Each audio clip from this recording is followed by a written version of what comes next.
السلام علیکم، آپ سب کو خوش آمدید۔ اگر آپ نے ابھی تک میرے چینل کو سبسکرائب نہیں کیا تو کر لیجئے، لائک بھی ضرور کیجیے گا۔ تو چلیے پھر چلتے ہیں اس خوبصورت سے ناول کی طرف۔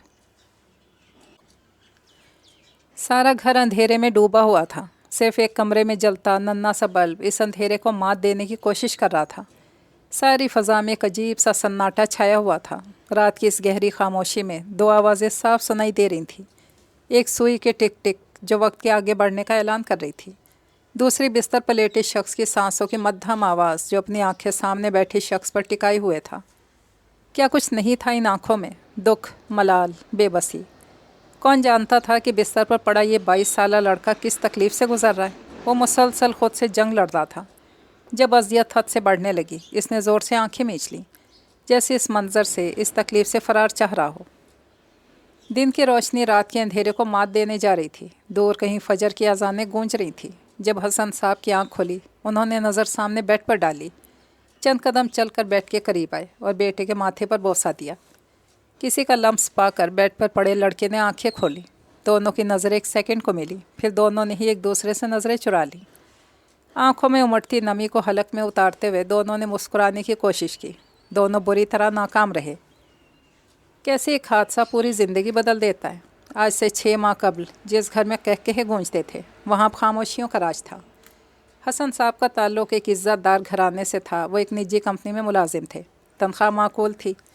ازدواجی زندگی میں بھی حسن صاحب خوش قسمت واقع ہوئے تھے۔ ثریا بیگم نہایت خوش مزاج نفیس خاتون تھیں۔ انہوں نے جلد ہی اپنی اچھی عادات کی بنا پر سارے گھر والوں کے دل جیت لیے تھے۔ شادی کے 5 سال بعد روہیل اور زاویار بھی ان کی زندگی میں شامل ہو چکے تھے۔ زندگی جیسے مکمل ہو گئی تھی، گویا کہ راوی چین ہی چین لکھ رہا تھا۔ وقت تیزی سے آگے بڑھ رہا تھا۔ دیکھتے ہی دیکھتے روہیل یونیورسٹی اور زاویار کالج پہنچ گیا۔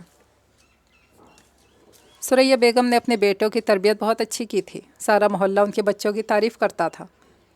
آج زاویہ جب کالج سے لوٹا تو اسے گھر میں غیر معمولی خاموشی محسوس ہوئی۔ یوں لگ رہا تھا جیسے گھر میں کوئی موجود ہی نہ ہو۔ وہ صحن میں بچھے پلنگ پر براجمان ہو کر امی کو آوازیں دینے لگا۔ بہت سی آوازوں پر بھی جب کوئی آواز جواب نہیں آیا تو اس کا دل خطرے کی گھنٹی بجانے لگا۔ وہ جلدی سے اندر کی جانب لپکا۔ جیسے اس نے لاؤنج کا دروازہ کھولا، اندر سے ایک دھماکے کی آواز آئی، پھر تالیوں کا شور۔ Happy birth day to you dear زاوی، happy birth day to you. ارے مجھے تو بالکل یاد ہی نہیں تھا آج میرا برتھ ڈے ہے۔ پر ہمیں تو یاد تھا نا لاڈلے۔ چلو اب جلدی سے کیک کاٹو، بہت بھوک لگی ہے یار۔ مزہ لے جو صبح سے تمہاری ماں نے مجھے ایک چیز بھی چکھنے دی ہو۔ ہاں بھائی زاوی، جلدی کیک کاٹو، اب تو مجھ سے بھی صبر نہیں ہو رہا۔ نہیں جی، ایسے تو نہیں ملے گا کیک، پہلے میرا گفٹ۔ وہ تو میں لانا بھول گیا۔ ہاں، کیک بھی بھول جائیں پھر۔ ارے یہ کیا بات ہوئی؟ نو گفٹ نو کیک۔ ارے یار تم تو غصہ ہی کر کے۔ بابا کے پاس تمہارے لیے بہت بڑا سرپرائز ہے۔ یہ تو ایسے ہی تمہیں تنگ کرنے کے لیے کہہ رہے تھے۔ کیا سچ میں بابا؟ ہاں لاڈلے، تو چلیے نا پھر دکھائیے جلدی سے۔ ایک تو تم بہت بے صبر ہو بھائی، چلو۔ زاویار اپنے سامنے کھڑی بائک کو بے یقینی سے دیکھ رہا تھا۔ روہیل، مجھے چٹکی کاٹو، مجھے تو یقین ہی نہیں آ رہا میں جو دیکھ رہا ہوں کیا یہ واقعی سچ ہے، یا پھر میں کوئی خواب دیکھ رہا ہوں۔ یقین کر لو پیارے، کوئی خواب نہیں ہے۔ زاویار کا خواب پورا ہو گیا تھا۔ اپنی بائک کو دیکھ کر چھوٹے بچوں کی طرح اچھلتا تھا۔ زاویار کالج جب اپنی بائک پر ہی جاتا تھا۔ کالج سے واپس آ کر بھی اکثر بائک لے کر نکل جاتا اور اپنے دوستوں کے ساتھ بائک دوڑاتا پھرتا۔ آج جب روہیل کام سے واپس آیا تو اپنے مزاج کے برخلاف کافی غصے میں تھا۔ کیا بات ہے روہیل، تم اتنے غصے میں کیوں ہو؟ ثریا بیگم فکر مندی سے پوچھ رہی تھی۔ اپنے لاڈلے سے پوچھیں ذرا، یہ بھی کہاں سے آ رہا ہے؟ اپنے دوستوں کے ساتھ تھا، بتا کر گیا تھا مجھے۔ جی امی، اپنے دوستوں کے ساتھ تھا، شہر کے مصروف ترین روڈ پر ون ویلنگ کر رہا تھا آپ کا لاڈلا۔ کیا؟ یہ کیا کہہ رہے ہو تم؟ زاویار کیا کہہ رہا ہے تمہارا بھائی؟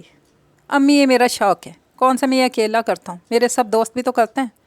زاوی یہ شوق نہیں جنون ہے، پاگل پن ہے۔ بھائی ساری دنیا میں لوگ کرتے ہیں ون ویلنگ، میں کوئی انوکھا کام تو نہیں کر رہا، بلکہ مغربی ممالک میں تو ون ویلنگ کو بھی ایک کھیل کا درجہ حاصل ہے۔ تم ان ممالک میں نہیں پاکستان میں رہتے ہو۔ جن ممالک کی تم بات کر رہے ہو نا، وہاں باقاعدہ کوچنگ ہوتی ہے، پہلے گراؤنڈز ہوتے ہیں، ہیلمٹ دیگر حفاظتی سامان پہنایا جاتا ہے پہلے، پھر کرتے ہیں شوق پورا۔ تم لوگوں کی طرح یوں سڑکوں پر کرتب نہیں دکھاتے پھرتے۔ بھائی کی ڈانٹ پر زاویار روحانسا ہو گیا تھا۔ زاویار کی اتری شکل دیکھ کر روہیل کا سارا غصہ ہوا ہو گیا تھا۔ چہرے پر غصے کی جگہ محبت، فکر نے لے لی تھی۔ دیکھو زاوی، ہم سب تم سے بہت پیار کرتے ہیں اور تمہیں کھونے سے ڈرتے ہیں، اسی لیے سمجھا رہا ہوں تمہیں۔ اچھا بھائی، آئندہ خیال رکھوں گا۔ شاباش میرے شہزادے۔ دن تیزی سے گزر رہے تھے، وقت تیزی سے بدل رہا تھا۔ روہیل کی پڑھائی مکمل ہو گئی تھی اور اب وہ ملازمت کرتا تھا۔ رمشا سے اس کی پہلی ملاقات وہیں آفس میں ہی ہوئی تھی۔ پہلی ملاقات میں ہی دونوں ایک دوسرے کو دل دے بیٹھے اور بات شادی تک پہنچ گئی تھی۔ روہیل نے ثریا بیگم کو اپنے اور رمشا کے بارے میں سب بتا دیا تھا۔ انہیں بیٹے کی پسند پر کوئی اعتراض نہیں تھا۔ رمشا کے گھر والے بھی اس رشتے پر راضی تھے۔ دونوں کے دن پکے ہونے والے تھے۔ ثریا بیگم کے تو پاؤں ہی زمین پر نہیں آ رہے تھے خوشی کی وجہ سے۔ دونوں گھروں میں پورے جوش و خروش سے تیاریاں جاری تھیں۔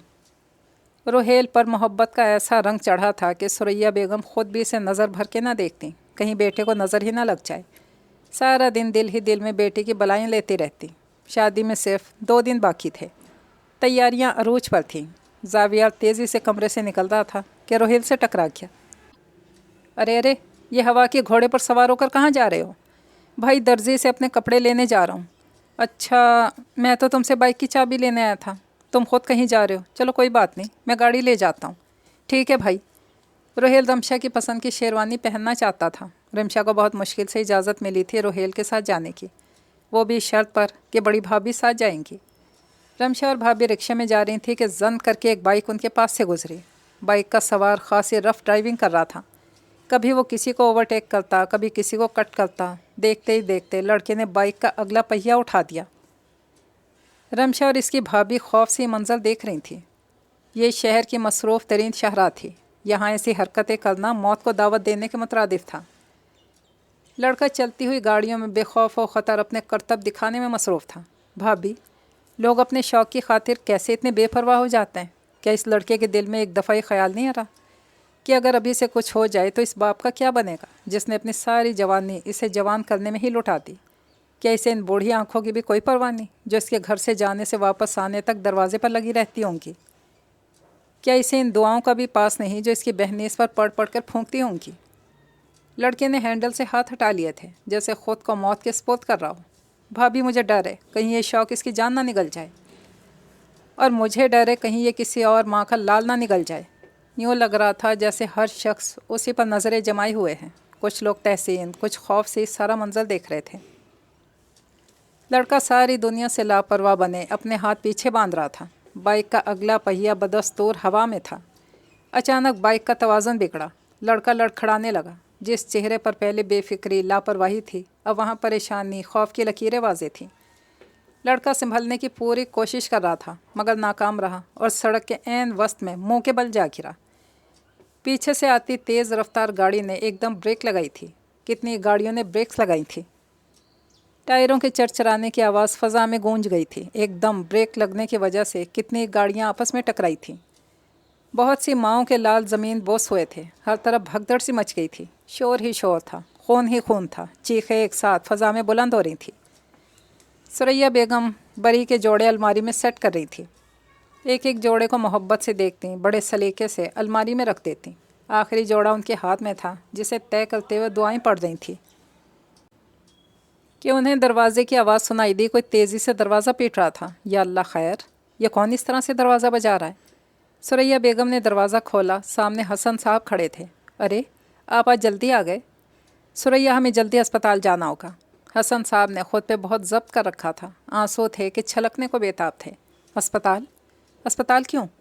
کال آئی تھی، ایکسیڈنٹ ہو گیا ہے۔ کس کا؟ کچھ بتائیں بھی۔ تم چلو، بس جلدی راستے میں سب بتاتا ہوں۔ سارے زخمیوں کو ایک ہی ہاسپٹل لایا گیا تھا۔ اسپتال کے کوریڈور میں لوگ بے چینی سے ٹہل رہے تھے۔ ہر کوئی اپنے پیارے کی خیریت کا منتظر تھا۔ سب چہروں پر خوف سب تھا۔ سب لوگوں کی آنکھوں میں آنسو اور لبوں پر دعائیں تھیں۔ حسن صاحب کی اپنی حالت غیر ہو رہی تھی، پھر بھی وہ ایک نڈھال ماں کو سہارا دینے کی کوشش کر رہے تھے۔ مرد کو مضبوط بننا ہی پڑتا ہے تاکہ وہ اپنی عورتوں کو سنبھال سکیں۔ ڈاکٹر کو اپنی طرف آتا دیکھ کر وہ دونوں جلدی سے آگے بڑھے تھے۔ ڈاکٹر صاحب، کیا ہوا ہے میرے بیٹے کو؟ ٹھیک تو ہے نا؟ اس سے زیادہ چوٹ تو نہیں آئی؟ میرا بیٹا ٹھیک تو ہو جائے گا نا؟